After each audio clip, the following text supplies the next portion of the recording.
আসসালামু আলাইকুম গাইস, আজকে আমি রান্না করে দেখাবো তেহারি। বাসায় থাকা উপকরণ দিয়ে কীভাবে আমি রান্না করব। আমি প্রথমে মাংসগুলোকে ধুয়ে এভাবে ছোট ছোট করে কেটে নিয়েছি। আমি সব ধরনের মাংস নিয়েছি, হাড়, কলিজা এবং গোটা মাংস, সব ধরনের মাংস আমি ছোট ছোট করে কেটে নিয়েছি। আপনারা চাইলে শুধু মাংস দিয়েও করতে পারেন। এখানে আমি নিয়ে নিয়েছি রসুন বাটা, আদা বাটা, জিরা বাটা, কাঁচামরিচ, গরম মশলার গুঁড়া, গোলমরিচ, এলাচ, দারচিনি, তেজপাতা নিয়েছি লাল মরিচের গুঁড়া। এখন আমি নিয়েছি তেহারির মশলা। এখানে নিয়েছি আমি মাঝারি সাইজের 4টে পেঁয়াজ, আপনারা চাইলে বড় সাইজের 2টো পেঁয়াজও নিতে পারেন।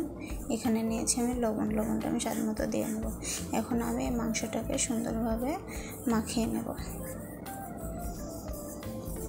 আমি এখানে যতটুকু পরিমাণ মশলা লাগবে ততটুকু পরিমাণ মশলা দিয়ে দিচ্ছি এবং কিছু মশলাটা রেখে দিচ্ছি আমি তেহারির যে চাউল আছে ওই চাউলের সাথে আমি মেশাবো। স্বাদ মতো লবণ দিয়ে নিচ্ছি। পেঁয়াজ আমার সবটা লাগবে না, এখানে আমার মশলাও সবটা লাগবে না, আমি পরিমাণ মতো দিয়ে নিচ্ছি। আমি একটু সয়াবিন তেল দিয়ে নিচ্ছি। এভাবে আমি সুন্দর করে মাখিয়ে নিলাম।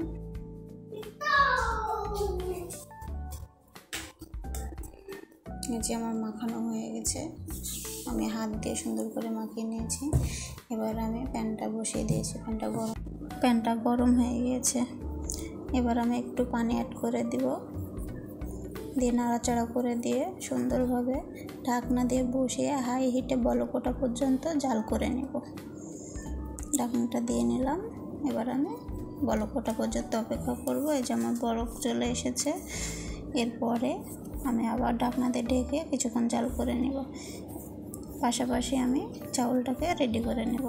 বাসায় যেটা আমার নাজিরশরী চাউল ছিল আমি সেটাই রান্না করব আজকে। আমার মাংসটা কষানো প্রায় শেষের দিকে, আমি একটু নাড়াচাড়া করে দিব,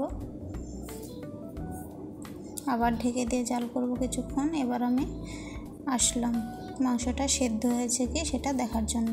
মাংসটা আমার শক্ত আছে। এবার আমি চাউলটাকে রেডি করে নেব। আমি ধুয়ে রেডি করে নিয়েছিলাম চাউল।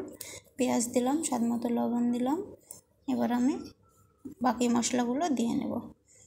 দারচিনি, এলাচ, গোলমরিচ, কাঁচামরিচ, রসুন বাটা, জিরা বাটা, আদা বাটা, এই সবগুলোই আমি দিয়ে নেব।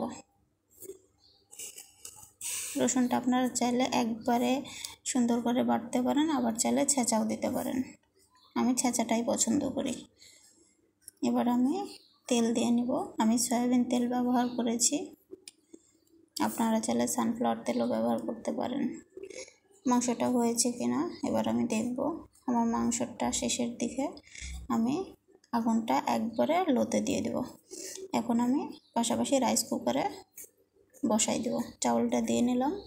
আমি 1.5 কাপ চাউল নিয়েছি, আমি 3 কাপ পানি দেব। এখানে আমি কাঁচামরিচ মাঝখান দিয়ে কেটে অ্যাড করে দেব। এই যে আমি দিয়ে নিলাম পানি। এবার আমি দুধ দিয়ে দেবো 1 কাপ, আপনারা চাইলে এটা স্কিপ করতে পারেন। এবার আমি ঢাকনা দিয়ে ঢেকে ওয়েট করব বলক ওঠা পর্যন্ত। এই যে আমার বলক চলে এসেছে, আমি একটু নাড়াচাড়া করে দেবো। এখন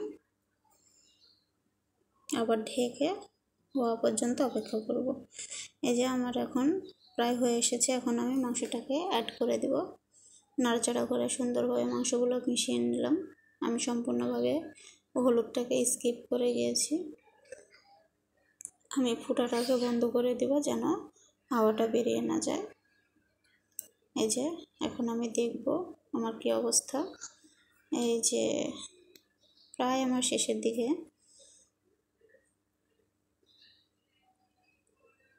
আরও কিছুক্ষণ সময় লাগবে। এই যে আমার হয়ে এসেছে, দেখুন কত সুন্দর ঝরঝরেভাবে হয়ে এসেছে। রাইস কুকার এত সুন্দর, একদম ঝামেলাবিহীন। এই যে আমার এটা ফাইনাল লুক। একদম ঝামেলা ছাড়া রান্না করলাম। আমার ভিডিওটি ভালো লাগলে সবাই like, comment, share and subscribe করে পাশে থাকবেন এবং বেল আইকনটা ক্লিক করে দিবেন যেন সবার আগে আমার ভিডিওটি আপনার কাছে পৌঁছে যায়। Thanks for watching my video.